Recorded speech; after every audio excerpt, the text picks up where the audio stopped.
yang jatuh dari tebing setinggi 40 meter. Itu di atas kurang lebih 15 orang, di bawah 2 rescuer. Nah, rescuernya bilang, tarik! Pas mereka bilang tarik, ternyata kaki hampir putus, ini nyangkut di tebing. Bener-bener kacau saat itu saya merasa kayak bener-bener sudah diambang kematian. Kenapa gua kasih kesempatan saya kedua untuk hidup kalau gua diizinkan ini?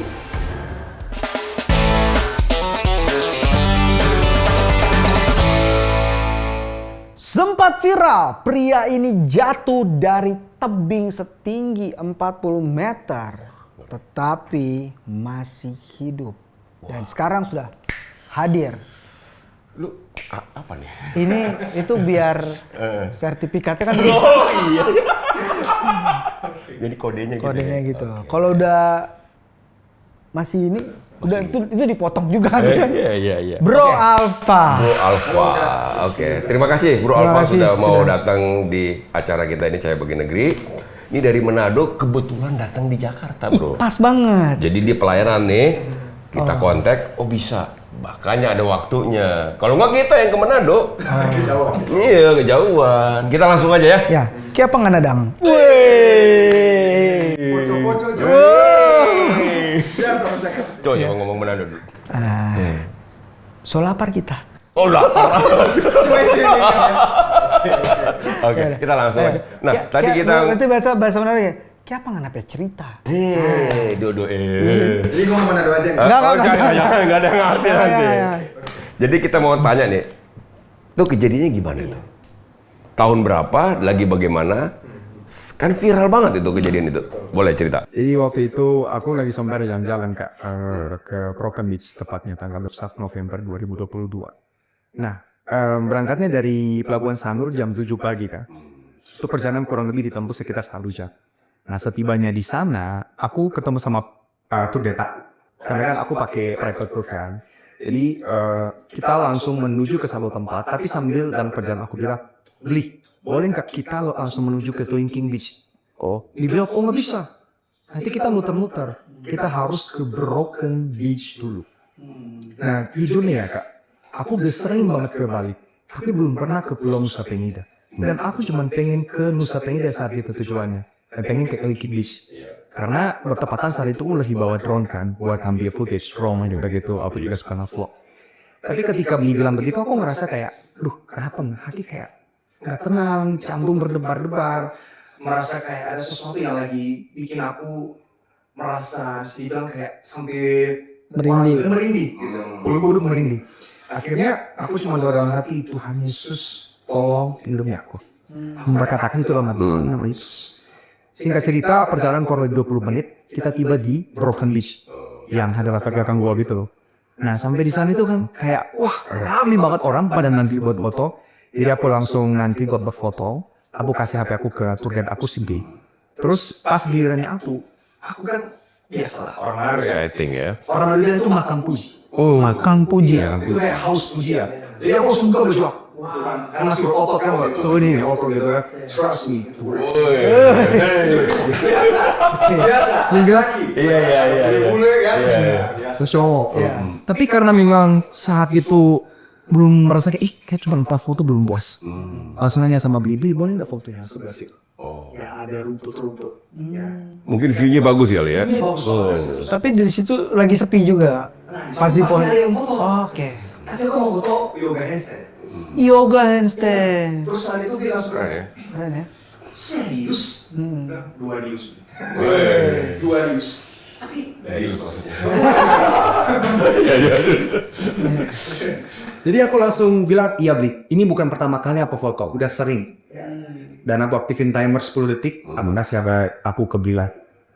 Dan jaraknya itu sekitar 5 meter. Bukan arah ke jurang, tapi arah sebaliknya. Itu kan kalau foto.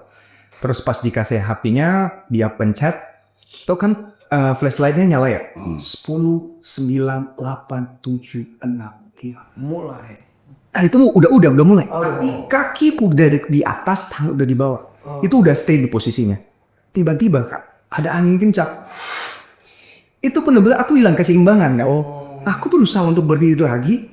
Pas aku berdiri, Jujur percaya atau enggak, ada sesuatu yang aku rasa kayak dorong aku ke belakang. Tapi bro sudah terbiasa begitu kan? Udah terbiasa. Bukan pertama bisa dicek juga di Google beberapa foto-foto aku di Instagram. Ada beberapa. Dan pas aku berdiri, entah itu angin tapi kayaknya bukan angin deh. Merasa kayak ada yang tarik aku ke belakang. Yang aku pikir masih 5 meter. Itu yang ada ijakan, yang rumput-rumput. Ternyata itu cuma rumput-rumput yang memanjang ke arah juga. Wow. Jadi aku mundur dan salto ke belakang. Jadi itu bukan salto yang sengaja. Ya, Oin hanya bilang kan gagal salto, sikat salto.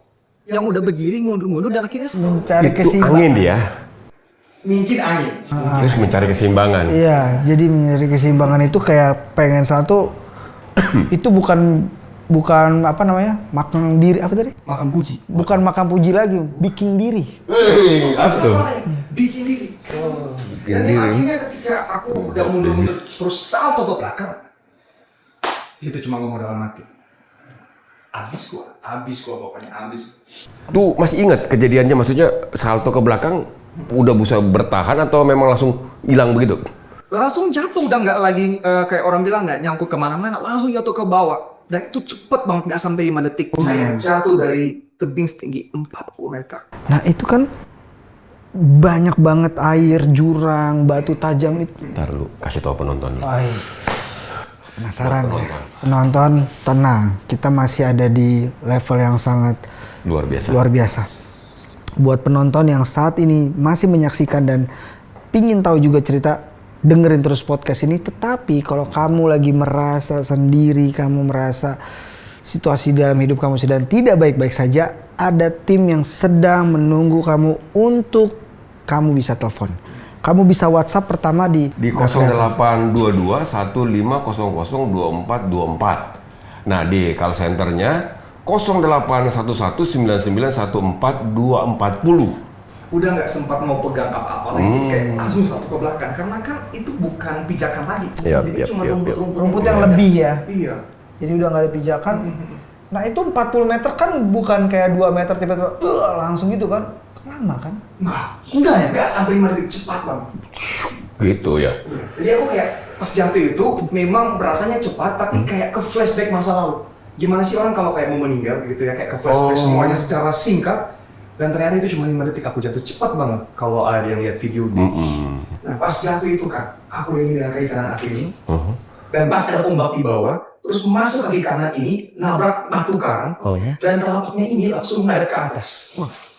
Di saat yang sama badan aku miring ke kiri gitu kan. Karena telapaknya udah naik ke atas, aku cover dada sama kepala, itu pakai tangan kiri ini. Aku cover begini, tiba-tiba refleks, dan aku ngeliat sendiri ini nabrak karang, keluar tulangnya, karang masuk, pasir masuk, darah di mana-mana. Aku cuma nangis bilang, Tuhan Yesus tolong. Udah nggak bisa teriak lagi karena aku kayak dibuat tenggelam oleh ombak, ombak ambingkan. Dan aku cuma bilang, Tuhan Yesus tolong, ampuni saya Tuhan, ampuni saya Tuhan. Karena saya sudah lari dari panggilan Tuhan. Tolong saya Tuhan, selamatkan saya.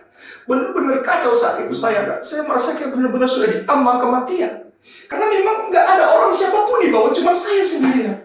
Saya cuma bilang, Tuhan Engkau satu-satunya harapan, tolong saya, tolong saya. Dan di tengah-tengah pikiran saya yang kacau, di tengah-tengah arus gelombang yang saya pikir bisa membuat saya mati tenggelam, ada satu suara yang ngomong kencang banget di telinga kiri saya. Suara itu bilang, be still, be still. Tenanglah, tenang. Saya tahu itu suara Tuhan. Karena di tengah-tengah arus yang tetap kencang, hati saya tenang. Ada kedamaian, dan saya berusaha untuk berenang dengan tangan kanan saya ini, ada kenapa-kenapa. Saya berenang, dan seakan-akan ombak yang membuat saya ditarik ke bagian yang lebih dalam. Ombak-ombak tersebut dorong saya kembali ke dalam. Oh, saya percaya itu rasanya. Nah waktu bro tadi bilang jatuh terus tapi ingat, wah saya mati nih, saya meninggalkan panggilan Tuhan. Memang sebelumnya ada apa? Nah, ada story behind. Jadi singkat cerita aja ya Kak. Saya dapat pelayanan pertama kali BC di satu pulau, pokoknya di Batam. Dan saya excited banget. Karena apa? Karena saya harus selesai terbebas dari kuta yang cukup banyak. Makanya saya kayak, oke saya mau pelayanan nih. Tapi selesai 3 hari pelayanan, saya di-underestimate sama orang-orang sana. Kejauh, wah orangnya tuh begini gitu, nggak dianggap gitu lagi, kayak dibikin malu. Sampai saya kesel banget sama Tuhan, saya pulang ke apartemen di Batam, saya bilang begini, Tuhan, ini pertama dan terakhir sekali saya melayani Tuhan. Saya nggak akan pernah pelayanan lagi. Karena perilaku orang gitu. Dipermalukan begitu. Makanya bikin saya terkenal, biar saya nggak capek-capek perkalian saya. Oh, oke. Motivasi pelayanan sesat. Sampai akhirnya pulang ke Jakarta, saya ditawarin beberapa pelayanan WL, saya tolak semuanya untuk bulan November.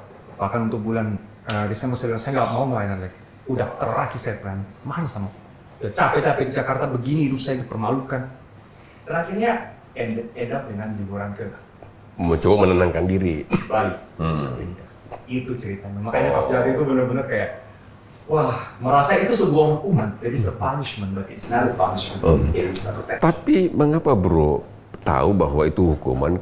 Kan posisi kita sedang terjatuh di bawah air, terus menyadari, wah, langsung tahu itu kesalahan karena menolak panggilan Tuhan, atau memang ada flashback tadi yang mengingatkan tadi itu? Jadi balik lagi ke tadi cerita tadi, karena memang sebelumnya saya belum mengerti tentang Tuhan. Saya belum belajar tentang Tuhan. Jadi pandangan saya bahwa Tuhan itu yang menghukum ketika kita lari dari Tuhan. Tapi sebenarnya setelah saya pelajari Alkitab lebih dalam, ternyata itu bukan dari Tuhan. Yeremia 9:11 bilang bahwa aku ini mengetahui rancangan-rancangan apa yang ada pada aku mengenai kamu. Yaitu rancangan damai sejahtera, bukan kecelakaan. So, itu hanya asumsi kita yang belum mengerti tentang itu. Tapi Tuhan izinkan itu terjadi. Izinkan. Supaya apa? Supaya ada kemuliaan Tuhan yang kita. Kan tadi bro bilang, bro seperti ada yang menarik ke belakang. Ini kita ngomong perasaan yang bro rasakan ya. Kita terlepas dari persepsi yang lain-lain. Bro merasa ada yang narik ke belakang. Nah, terus bagaimana cerita yang akhirnya pasti bro cari tahu dong. Why?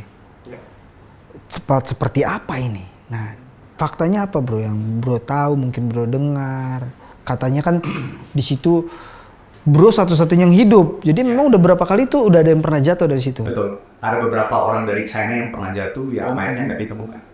Bahkan sesudah saya, ada satu orang dari India yang jatuh di tempat yang sama, di spot yang sama. Dan saya udah dengar beberapa cerita, memang berdasarkan artikel-artikel juga, tempat itu dijuluki sebagai curse. Siapapun yang datang ke situ, dia yang lagi sementara honeymoon, setelah itu katanya bercerai. Atau yang datang sama keluarga yang tiba-tiba nggak lihat anaknya bisa hilang. Nah itu beberapa fakta-fakta, Bapak bisa cek juga langsung ya di Google, ada beberapa fakta-faktanya. Bahkan saya sempat diwawancari salah satu jurnalis dari Norwegia. Dia sampai nanya, kamu pakai kuasa apa? Dia kan ateis. Iya. Langsung bilang, aku nggak pakai kuasa. Saya bilang, mau di dalam kelemahan saya, kuasa Tuhan Yesus itu sempurna. Tapi buat pemirsa nih biar paham dulu, bro bisa cerita ketika tenggelam, ombak itu seperti apa sampai akhirnya bro bisa diangkat. Silakan. Jadi waktu benar-benar itu di tengah-tengah pikiran saya yang kacau, ombaknya kan kencang banget. Dan saya bisa tahan nafas ya kak ya. Di dalam air itu cuma 1 menit dalam kondisi sehat. Tapi gimana ceritanya saya bisa tahan nafas fighting dengan ombak yang lagi kencang saat itu, dengan kondisi ini udah patah, ini udah hancur dan nggak bisa digerakin, kalau bukan karena Tuhan. Jadi di situasi yang saya lagi kacau, di situ Tuhan hadir. Dia tolong saya, dia tenangkan saya. Karena kalau saya tetap berusaha berenang, mungkin saya kecapean, bisa betul mendengar asik juga kan. Dan itu benar-benar lagi di bagian yang cukup dalam kan. Ya, dari saya di tempat yang dekat, orang bilang itu ada karang-karang, ditarik ke bagian dalam. Oh jadi sempet ketarik dulu ya. Ketarik karena ombaknya kencang. Kalau bisa lihat di video ini tuh, ombaknya besar banget. Saya pikir ombak yang besar tersebut bisa menghanyutkan saya, menenggelamkan saya, tapi ternyata Tuhan pakai ombak. Untuk menolong saya supaya apa? Badannya nggak hancur semua. Nah, tapi kita mau lihat juga kali ya. Boleh kasih lihat kali bro, bekas-bekas lukanya ya, biar kita patah. Jadi tangan yang ini patah ya? Bukan patah, hancur. Hancur. Artificial intelligence apa gitu? Artificial bone. Artificial kayak implan gigi gitu ya. Oh iya. Jadi tangan sebelah kiri ya bro ya. Ini yang bro bilang luka, terus ada lagi di kaki ya, Cuk. Kaki. Udah dipaku, udah dibelah, udah dipaku, ada 5. Wah, sepertinya susah lebih ada. Iya, sudah merasakan dipakai tadi. Nah, nggak bisa. Oke bro, thank you ya bro. Saya juga nggak percaya saya bisa.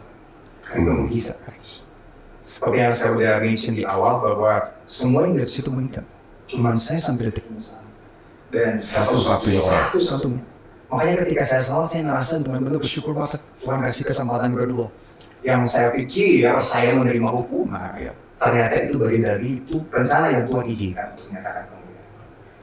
Nah, boleh cerita evakuasi seperti apa? Nah, nggak apa-apa agak komedi dikit ya, Iya, karena kan apa-apa. sebelumnya it's a tragedy but now it's a family. Ya. Oke. So, waktu udah sampai di darat, itu saya nungguin macam ya orang datang gitu kan, rescuer. Kayaknya mereka pakai manual, jadi pakai tandu gitu, ngaitin talinya di daerah yang lebih rendah, 25 meter sebelah kiri. Ya. Dan pas mereka nyamperin gitu kan, mereka kira aku boleh karena jujur rambutnya diburai, panjang kan, masih berekok nggak kayak gini cleans. Mereka langsung bilang, are you okay?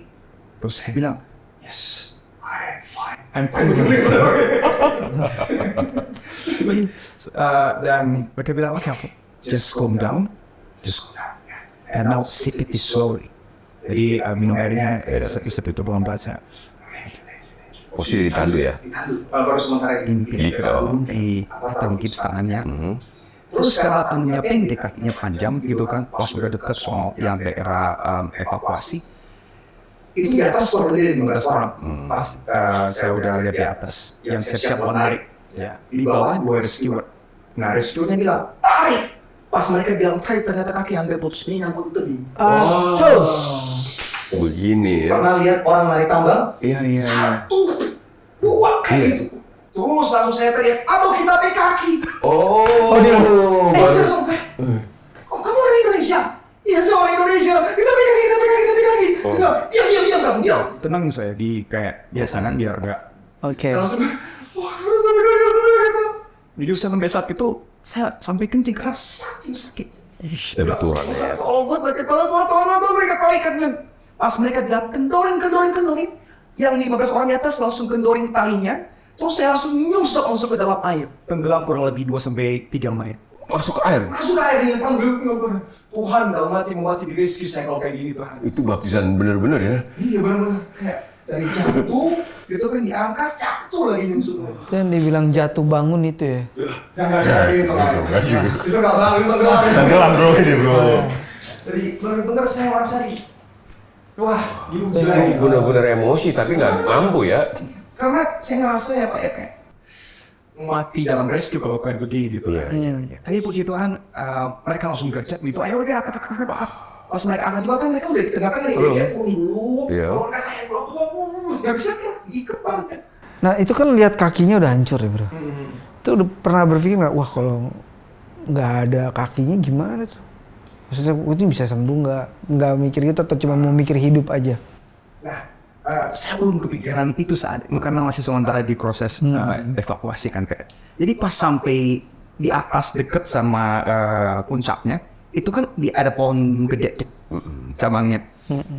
Dan tiba-tiba pas mereka naik, badan saya nabrak pohon tersebut, ini retak. Ada aja ya? Iya, mata sini sampai luka lumayan, darah. Dan saya udah nggak kepikiran lagi kakinya selamat atau enggak, yang penting saya masih bisa hidup, itu aja. Mau kakinya mau diamputasi karena udah tinggal hampir putus kan. Badan saya udah hancur, gimana saya udah nggak kepikiran, yang penting saya selamat aja. 40 meter lebih mungkin. Terus akhirnya Sampai di atas. Nah, pada saat itu pas ada orang dari Itali. Dia lagi liburan, dia seorang dokter. Dia langsung ngecek, itu kan dia bilang, oh, this is just a minor fracture. Dia bilang, oh ini cuma patah yang kecil katanya, masih bisa sembuh. Belum gitu kan. Terus saya langsung, oke, thank you. Tiba-tiba ada satu orang, dia tepuk paha saya yang sebelah kiri. Dia bilang, kalau di dalam kamu dan besar amat. Kalau kamu di pulau ini udah bisa ambil kamu. Wow. Saya langsung kayak, ini kata beri itu. Ini kata orang lokal sih. Dan dengan kondisi saya sesak nafas, saya langsung bersas. Saya bilang, itu orangnya Tuhan Yesus. Was, Dia langsung. Mungkin dia nggak percaya karena saya bisa selamat gitu, tidak masuk akal. Setelah itu, bro langsung dibawa ke rumah sakit seperti apa ceritanya? Macam mau dicoba. Jadi kan jalan itu nggak kayak yang di Jakarta di dekat aspal, masih kanan gitu kan. Terus pasti pindahin di mobil ambulans, kakinya ini kan kayak Ngewer-ngewer. bayangkan jalanannya kayak gitu, seperti Yes. sakit yang minta ampun. Yap, Jujur udah mati rasa tapi kaki masih merasa. Masih bisa kayak di kaki kita itu sakit yang minta ampun. Perjalanan kurang lebih sekitar 1 jam. Karena nggak bisa cepat-cepat gitu. Kondisi lapangan ya. Wah, luar biasa. Nah, pasti kejadian ini kan secara medis dokter akhirnya mengetahui kondisi tubuh seperti ini begini dan mungkin melakukan terapi segala macam.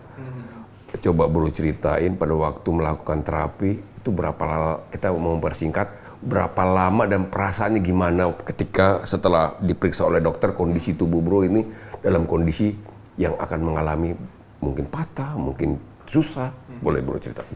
Di waktu pertama kali udah selesai operasi, 9 jam di operasi, saya ngerasa benar-benar itu down. Karena saya pikir kaki saya sudah diamputasi. Saat kata dokter untuk diamputasi kan udah nggak bisa nyambung lagi. Tapi uji Tuhan, akhirnya dokter pakai yang namanya fiksasi eksternal. Jadi itu ada vakum yang lumayan gede di sini. Sampai ditembus di kiri kanan. Itu kayak ayam kalau ditusuk ke kiri kayak gitu. Benar-benar gak bisa gerak. Itu sampai gede banget. Dan bahasa saya benar-benar kesalahan itu down. Tuhan kenapa sampai saya? Sebegitu berdosanya ke saya. Kepikiran lagi gitu kan. Masih gak tahu. Karena kasih Tuhan yang berat. Sampai saya merasa down. Apalagi saya kan seorang content creator. Iya. Mainnya sosial media. Pas lagi sementara nunggu di rumah sakit. Ya di sosial media teman-teman udah jalan-jalan keluar negeri syuting. Iya. Saya begini kondisinya. Saya harus melewati operasi sekarang sudah 8 kali. 8 kali operasi. Dan itu semuanya benar-benar luar biasa prosesnya menguji kesabaran. Karena kita pagi pakai aspirasi gitu kan. Aspirasi pemerintah. Datang pagi, malam, sampai dengan polisi tangannya waktu itu kak harus diikat, digantung dirinya. Karena nggak boleh turun begini kan. Ini udah kayak intinya apa ya buat balikin sendinya gitu. Jadi harus diikat tuh. Bayangkan dari jam 7 pagi sampai jam 4 sore begini kak. Itu capeknya minta saya sampai nangis bilang Tuhan kok begini saya Tuhan kenapa Tuhan ini kan saya dihancurin begini bukan cuma tulang yang hancur tapi benar-benar saat itu Tuhan hancurin segala ketidaksabaran saya kesombongan saya benar-benar dimulihkan saat itu saya hebat Tuhan tolong saya Tuhan kuatkan saya lewatin proses ini saya benar-benar capek kadang-kadang ke rumah sakit ngelihat mama saya yang itu kan nggak pernah ngajakin jalan-jalan dan malah saya ajak ke sini bukan buat jalan-jalan buat ke rumah sakit gitu kan di Bali. Itu proses yang membuat saya kadang merasa kenapa Tuhan ini kan banyak sekali badai gitu kan sampai saya terpuruk, saya kehilangan banyak hal gitu kan masa-masa saya gitu. Padahal saat itu juga saya dapat tawaran untuk bisa syuting ke Jepang gitu kan. Saya dari nggak bisa di cancel ganti orang. Saya merasa benar-benar hancur hidup saya. Itu yang saya ngerasain. Tengah-tengah proses pas apalagi mau terapi gitu kan, dokter selalu bilang yang lebih sakit bukan setelah operasi. Bayangkan tangannya ini kan, ya itu loh itu prosesnya sakitnya sampai kencing saya karena sakitnya. Kaki yang mau digerakin ini tiba-tiba didorong ke bawah itu sakit dan harus berjalan pelan-pelan dari tempat tidur naik ke kursi roda 2 tongkat 1 tongkat. Anak kecil dihajar dalam waktu benar-benar diuji kesabaran saya, diuji hati saya. Saya sambil bilang Tuhan tolong kuatkan saya, tolong kuatkan saya. Saya capek karena begini. Saya kadang maafkan sampai kepikiran Tuhan, kenapa buat kasih kesempatan saya kedua untuk hidup kalau Tuhan izinkan ini. Saya mau lebih banyak hancur, sakit, perih banget. Itu yang saya alami. Jadi waktu bro terapi itu kan maksudnya kondisi belum sembuh ya. Itu apa yang dipikirin waktu itu seandainya kalau misalnya nggak sembuh gitu gimana? Kalau saat itu juga saya nggak kepikiran untuk nggak sembuh karena yang penting fungsional. Karena kata dokter, bisa lurus tangan. Sekarang masih nggak bisa. Oh berarti, sorry. Berarti yang sebelah nggak bisa sempurna ya. Tapi apa ada lagi yang mungkin belum bisa pulih seluruhnya? Saya belum bisa coba maksimal. Biasanya cuma bisa coba tapi setengah.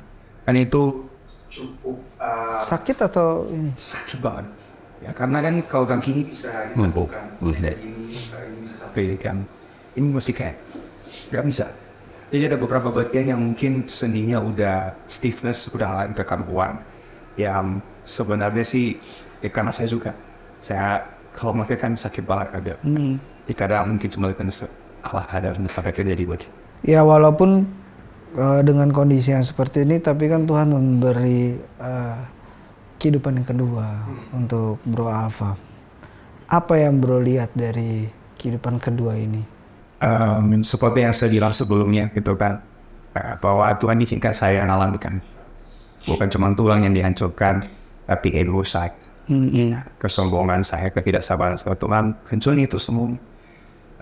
Seperti salah satu ahli teologi Charles Spurgeon bilang, when God wants to make a man clean, he breaks him to pieces. Ketika Tuhan ingin bikin seseorang menjadi orang yang hebat, dia hancurin dia. Seseorang tersebut sampai Egonya kali ya. ego, sombongan, itu proses yang Tuhan izinkan untuk memurnikan hati saya. Sebelum saya menerima sesuatu yang Tuhan mau percayakan untuk saya sampaikan. Tapi prosesnya bagaimana bro? Kan menurut saya nggak mudah itu, artinya bro kan terkenal bintang ini juga kan, bintang iklan juga kan, ya kan? Dan bintang iklan dan cukup oke lah di Manado, dan pokoknya tiba-tiba ini semua hilang dan mengalami sesuatu yang mengalami tidak dibilang cacat, tapi ada masalah dalam semua ini sih, mengakibatkan bro bertahun-tahun atau 2 tahun itu kehilangan job. Apa yang membuat bro bisa kembali percaya bahwa Tuhan itu baik dan mau memaafkan diri sendiri dan menerima ini semua? Saya percaya bahwa saat itu sempurna dan pasti yang terbaik buat kita. Memang saat itu saya alami banyak sekali kondisi saya sakit, saya nggak bisa jalan, begitu kayak teman-teman.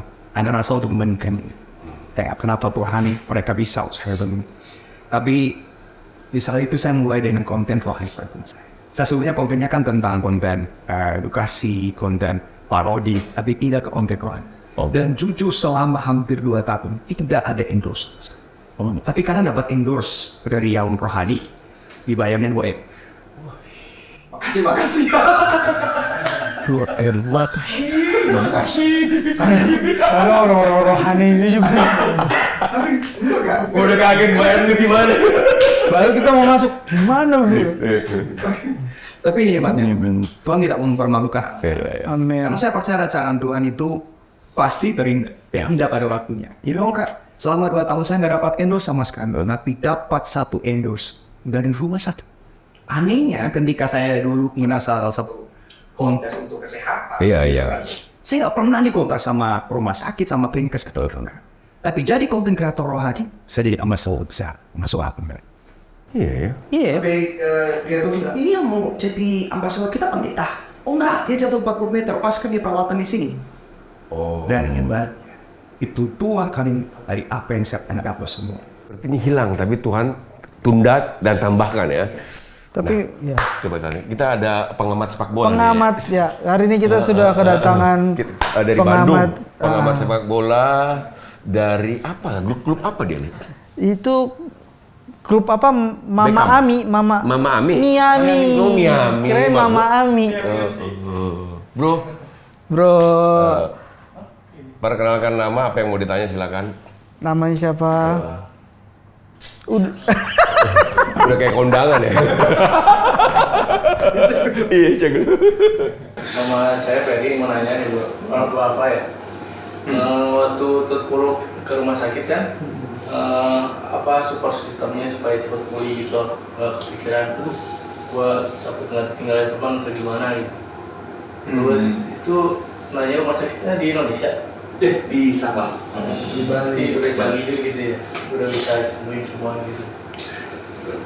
Karena kamu mau perawatan juga. Nah saya ngurus banget. Oh. Oke, silakan. Oke, bro, bisa dijawab dari Ferry Irawan. Kalau waktu itu sih ya Bang Biar, support system aku Mama. Ya karena Mama benar-benar pribadi yang selalu setia. Bahkan dia rela tinggalin kerjaannya di kampung gitu kan. Dan dia sempat ngurus cuti karena urgent. Dan dari situ aku benar-benar ngerasain bahwa kelihatan banget orang-orang yang goods. Ya, dan ketahuan yang selama ini ada bersama-sama dengan kita pas lagi kita happy, punya sesuatu. Tapi pas kita lagi susah ketahuan siapa yang benar-benar betul. So, ya itu sih. then my mom is my support system. Ya. Nah, tapi kalau buat teman-teman mungkin, waduh, aku nggak ada teman, nggak ada support system. Ya. Jadi kalau buat teman-teman yang mungkin ngerasa lagi sendiri, lagi sepi, nggak ada siapa-siapa, kalian bisa WhatsApp ke 082215002424 atau bisa telepon juga ya Bang ya.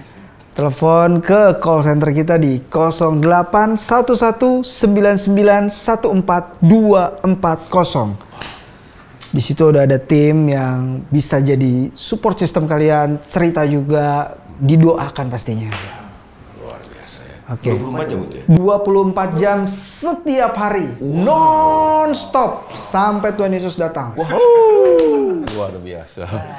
Ada yang mau nanya lagi mungkin? Ada kayaknya dari penata suara kita nih. Yes. Sertifikat. Oh. Bisa encok kepalanya kalau Ya nggak apa-apa. Nggak apa-apa. Dengerin aja. Tadi kan cerita nih bersaksi bahwa dari jatuh dari ketinggian kurang lebih 40 meter. Terus menunggu rescue kurang lebih 5 jam. 5 jam.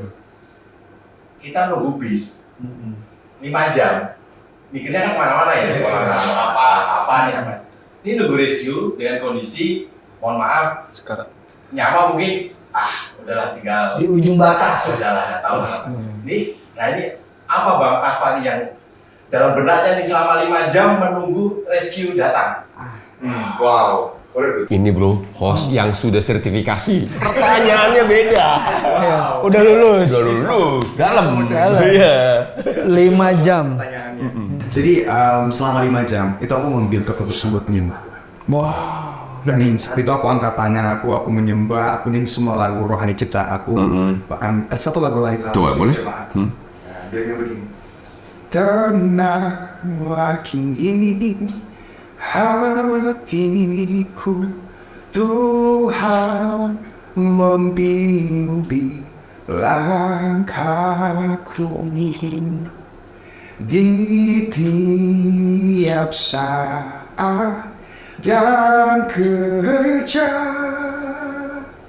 tetap ku rasa tangannya. Aku ngerasain tangan Tuhan saat itu lagi pegang tangan aku. Dan di detik yang sama selama 5 jam itu aku lagi diingatkan sama Tuhan lewat Yesaya 1:41 ayat 10 bilang janganlah sebab aku menyertai engkau. Janganlah bimbang sebab aku ini Allah. Aku akan meneguhkan engkau. Aku akan menolong engkau dan aku akan memegang kau dengan tangan kanan yang memberi. Luar biasa. Jadi penuh dengan hadirat Tuhan selama 5 jam. Jadi ngerasa kayak bukan 5 jam ya. Itu berasa cepat banget dan hebatnya Tuhan. Untuk aku gak jatuh di air tawar. Garam kan. Itu menahan supaya gak ada pendarahan di kaki yang makin mahal. Oh iya betul. Jadi itu bisa survive kayak lebih lama. Kebayang kalau aku jatuh di air tawar dan gak ada orang di situ. Boleh Pak. Gak ketemu kita. Mungkin aku sudah disurvey bilang. Air garam itu jadi mengini kan ya? Menahan supaya gak ada pendarahan. Luar biasa. Tapi perih banget tuh tapi bro, air garam. Perih banget. Ya bukan kayak Keiris Iya. aja. Kena garamnya kita kan bukan sakit. Tapi itu untungnya memang. Luar biasa. Ada yang mau nanya lagi mas? Ada yang mau nanya? Itu? Marpil kayaknya mau nanya. Oh ini mungkin dari tim kesebelasan. Oh ini Mas Gondrong. Mas Gondrong. Yang suka Ambil dari ambil dari. Dicopot dulu mas, itunya mas. Oke, nama saya Suwardi. Jadi mau nanya tadi kan di tempatnya kan angker ya. Dengan pas begitu tertiup angin tadi kan udah pasti itu roh-roh yang istilahnya menarik ya. Ada saran nggak bang untuk teman-teman nih kita kalau kita ke tempat-tempat angker kita mesti gimana? Saran kalau pengalaman ya. ya kalau ke tempat angker tuh bagaimana? Soalnya bapak ini pengamat tempat-tempat angker. Bisnisnya. Yang pertama pastinya kita harus do research dulu ya. Kemanapun kita mau pergi kita harus tahu tempat ini bagus ya, tempat ini bagus. Iya. Dan karena konteks dari setiap tempat beda-beda. Contoh kayak kalau di kampung saya datang ke satu tempat yang bisa dibilang mistis.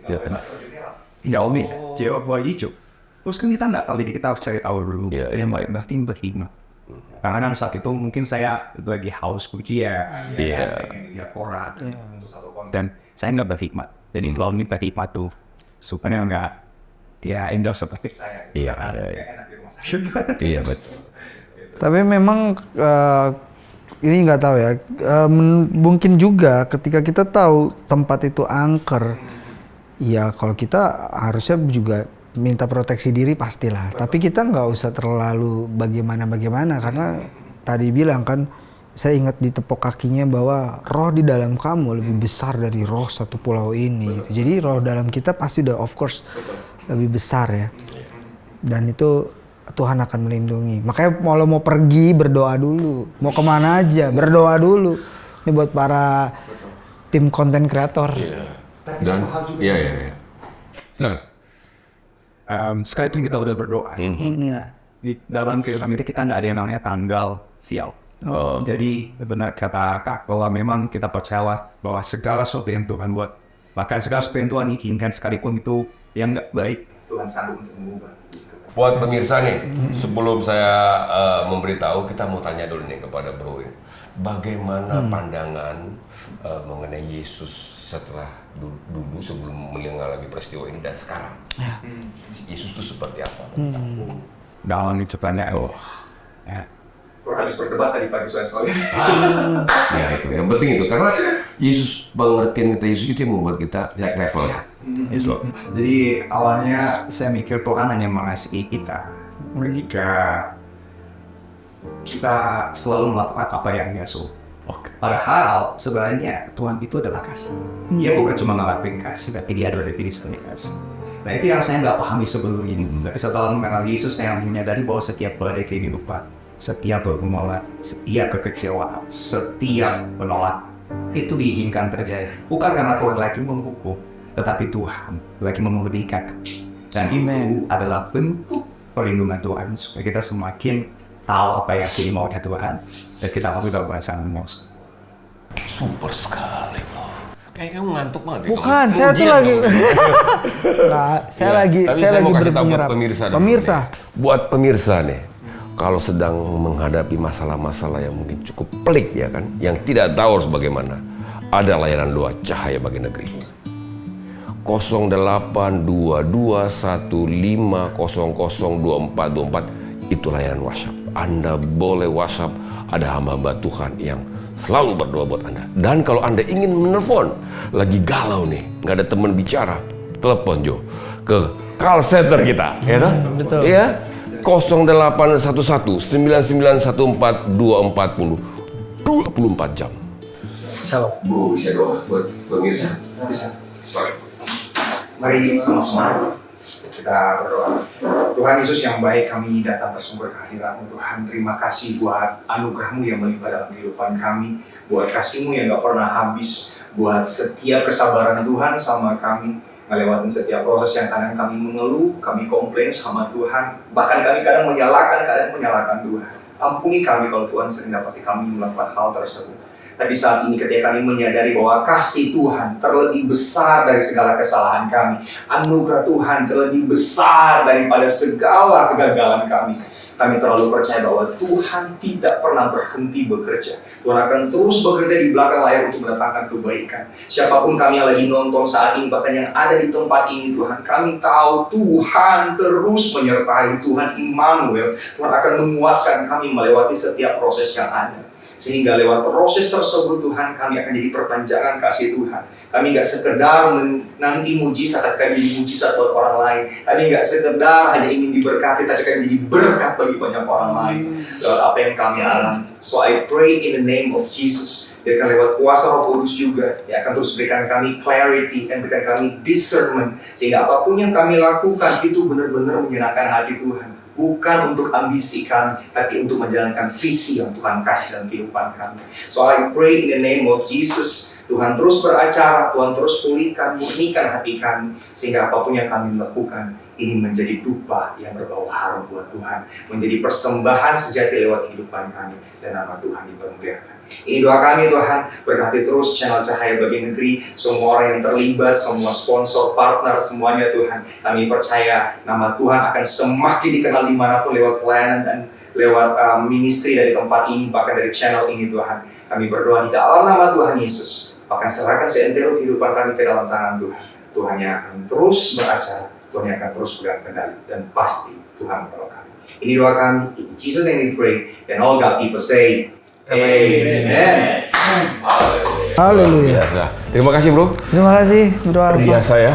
Buat pemirsa juga terima kasih. Sampai detik ini masih terus menyaksikan acara ini. Luar biasa.